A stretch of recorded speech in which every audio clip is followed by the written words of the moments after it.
The craziest thing about all my mom's photo over the 60s and 70s is I can't find one fat person. In all our class photos, even high school, I didn't see any fat people.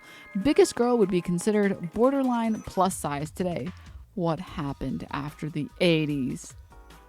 Foods are either all thin or muscular as well. Okay, so let's talk about a couple things, chat. How about we discuss some things, huh? How about we discuss something? Saw one guy with a beer gut. Literally only saw one dude under 45 that didn't appear at least generally healthy. Okay, so first of all, a few things. For starters, does this person not realize that, like, generally speaking, weight and, like, average weight are going to change significantly based on where you are located? Different states, I'm sure I can find it actually. So, like, for example, let's turn the dark reader off because usually these don't work with dark reader. You will see right here, different states have different rates of obesity, okay? States with a lot more walkability, states that don't have food deserts, states that have more healthy eating options will have different rates of obesity. So I guess the smallest that we have is like 20% in Colorado and Massachusetts. And then after that, it's 25 to 20. And then you see all these states. And then lo and behold, also cuisine is also a really, really big one, by the way. Like Southern food is unbelievably delicious and also unbelievably calorie dense. There's nothing as tasty as some fucking amazing buttery biscuits with some fucking fried chicken and waffles. Oh my God. Some fucking delicious fat stacked pancakes, mac and cheese, macaroni salad, brisket, barbecue. Oh my God. So good. And it's also a part of like the culture. So of course you're going to have like states that have different eating habits, different roads, different food choices are going to impact obesity rates. So it's not insane to consider that like maybe you and your mom are from a city that is very walkable, that has a lot of food options, there's no food deserts, and that's why there's a lower rate of people who are overweight and obese in these pictures, for starters, okay?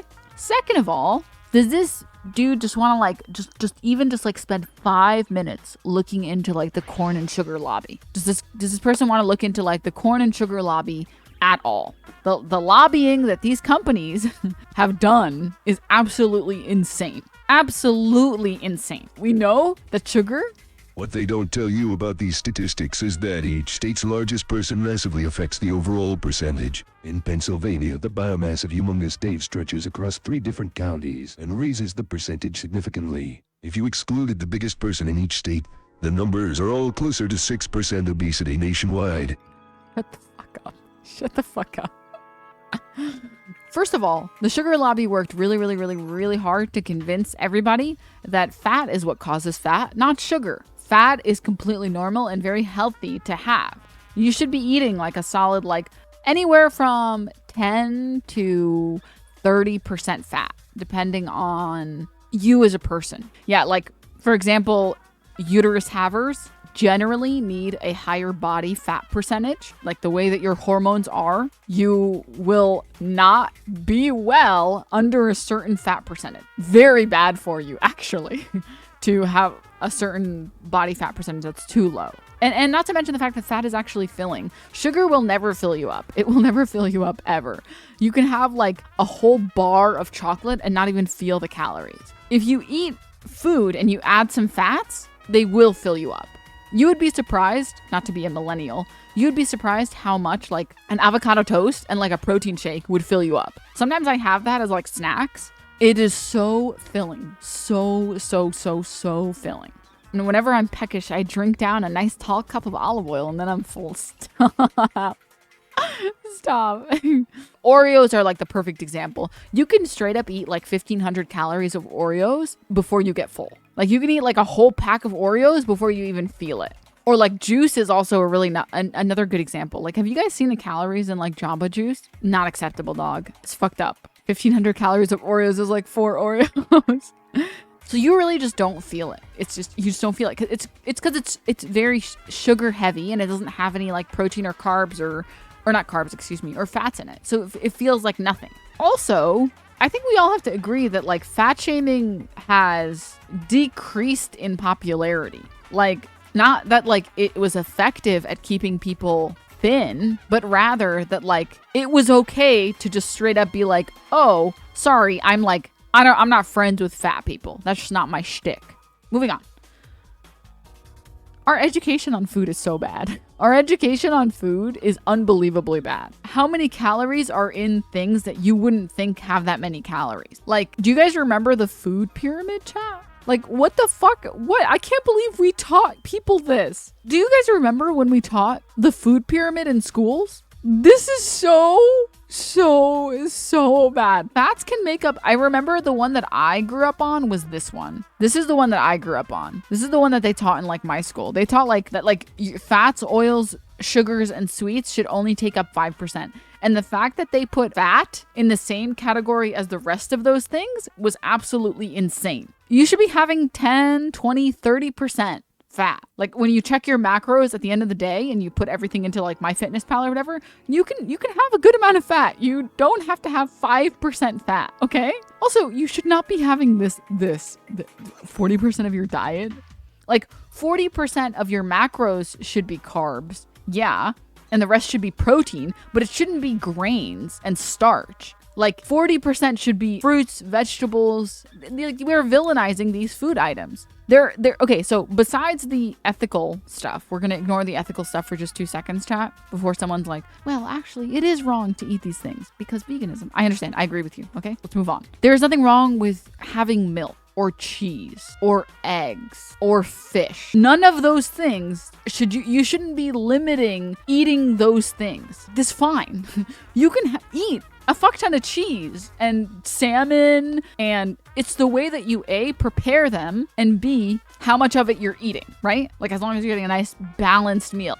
What is the problem is meals that are surprisingly calorie dense that you wouldn't like otherwise assume. Like the fact that like if you probably grab like a random person off the street and ask them how many calories are in like a Chipotle bowl or a Chipotle burrito, they wouldn't give you the right answer. Our portion control in the United States is like really bad. Oh no, someone in chat doesn't know anything about what the sugar lobbying did to the fat industry. And they think fat is bad for you. Someone in chat thinks that fat is bad for you. Oh no. It's fine. Like portion control in like American restaurants is like insane. Why is my smoothie 800 calories, man?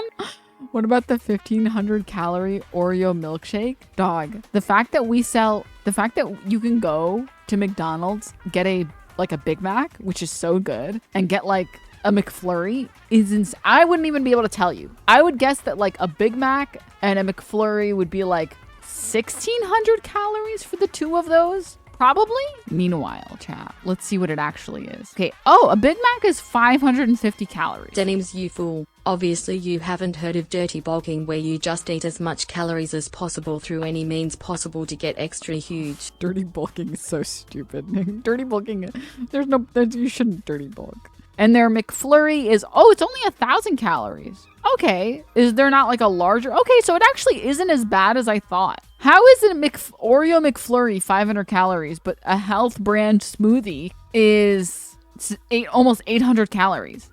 Anyways, chat. Only? I mean, in comparison to what I thought it would be. I thought it'd be more. But anyways, chat. So yeah, that is the problem, chat. That's like the problem. The problem is that people have like a poor education about food. They don't know. They don't like have any idea of like what is bad and what is good in food. There's very, very poor education on the topic. People don't realize how bad sugar is for you. People don't know how many calories are in their food. And they don't actually think about whether or not there are more calories in their food that they think there are.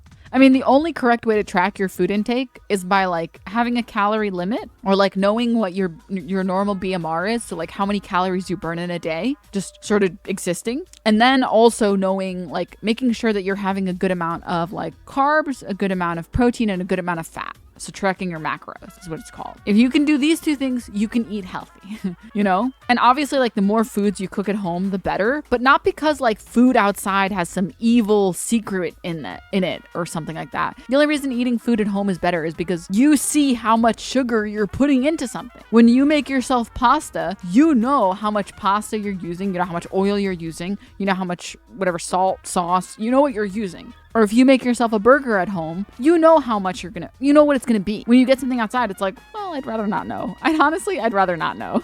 It's also so much work, so you don't eat all the time.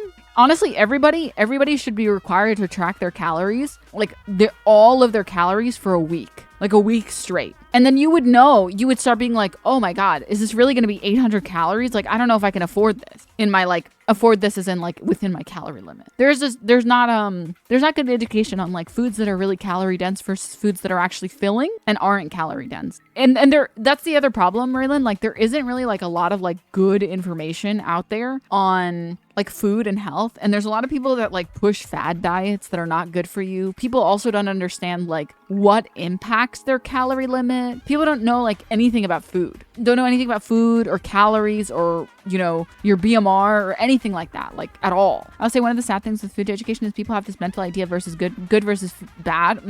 Food shaming is like crazy. But anyways, yeah, so I just wanted to like talk about this tweet because this tweet is so cringe. It's so cringe. It's like, dog, maybe like we shouldn't have let the sugar lobby do whatever they wanted. Maybe we shouldn't have let like our education on food be so bad. Maybe we shouldn't let companies put as much sugar as they want in something. Here's an idea. Maybe we should force companies to limit like certain, like I don't care if this makes me a communist or whatever the fuck. I think that certain sizes of things should be banned. I don't think it's okay that you can go to IHOP, order pancakes that are 1,000 calories and be allowed to just like serve that. A lot of not fat options use sugar in place of fat, which is really misleading. So this is another good example. A lot of people think like bad is bad. And what do you do when you remove fat out of something? To make it taste good, you just add more sugar. Like this is, I think, the worst offender in the food industry is things that are pretending to be healthy. So like cereals that are pretending to be healthy, or yogurts that are pretending to be healthy, that have like a fuck ton of sugar added. Vitamin water, pretending to be healthy, it's just juice. Next you're gonna tell me the bar should be responsible for serving me too much alcohol. Yeah, it's just, there is so many things that are like pretending to be healthy and they're not. Yeah, like, oh my God, Raisin Bran, dude. Raisin Bran pretending to be healthy is one of the biggest jokes in the world. Like the fact that there is no difference between eating a bowl of Raisin Bran and eating a bowl of Cinnamon Toast Crunch is insane. Absolutely insane. Anything that's, oh yeah, another one is like the food industry is basically allowed to say like 100% natural on whatever they want, anytime they want. And it doesn't mean anything, but they know that the marketing works. Or like non-GMO is another one. They'll be like non-GMO, or they'll be like gluten-free, all natural. And it's like, dog, this is like 80% sugar. Dog. A granola bar and a small bag of hot Cheetos are the same calories, but hot Cheetos have more protein. Granola bars are another good one. They're like, we're healthy, granola bars. And they'll always put like people hiking, like white people hiking, looking really happy on the bars. They're like, oh my God, I'm hiking. Look at me, I'm so healthy. And it's like, dog, this is 50% sugar, man. What is this? You know? And also like sugary foods are like very ingrained in like our culture. Like we have cake for like very fun celebratory things, and we have like positive connotations with like cookies and cake and soda. Like Coca-Cola's entire marketing is like, hang out with friends and drink a Coke, you know? Yes, exactly. If I go months without sugar, I have no desire for it. The minute I eat a piece of candy afterwards, I'm hooked for weeks until I get off them again. If you guys like look at some of the studies that they've done, we have like straight up sugar cravings. And when you stop consuming so much sugar, your body like loses the craving for it. This is like study. Like this is not like pop science or anything like that. It's like, it's real.